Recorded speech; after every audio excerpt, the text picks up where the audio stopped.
Hello అందరికీ. ఇక్కడ ఇనుప పెన్నం మీద దోశ వేస్తున్నాను.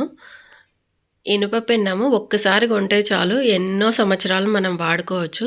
చాలామందికి ఒక అపోహ ఉంది, ఇనుప పెన్నం మీద దోశ వేయడం చాలా కష్టము అని. నాన్ స్టిక్ పెన్నంతో ఎలా వస్తుందో ఇనుప పెన్నం మీద కూడా అలాగే వస్తుంది. ఏమంటే మనం వాడుకునే దాన్ని పట్టించి ఉంటుందన్నమాట. వాడిన ప్రతిసారి నీళ్ళతో కడిగేయద్దు. మనం వాడుకునే ముందు వాటర్తో కడిగి పొయ్యి మీద పెట్టుకోవాలి. ఇంకా మనకి దోశలేయడం అయిపోయిన తర్వాత దాన్ని అలాగే ఎత్తి పక్కన పెట్టేసుకోవాలి, కానీ కడిగి పక్కన పెట్టద్దు అనమాట. ఈ చిన్న టిప్పు పాటించారు అంటే ఇనుప పెన్నం మీద దోశలు చాలా బాగా వస్తాయి, ఇంకా హెల్దీ కూడా.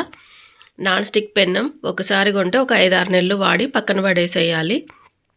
ఇనుప పెన్నం అయితే దాదాపు 10 సంవత్సరాలైనా సరే జాగ్రత్తగా వాడుకుంటే వస్తుంది.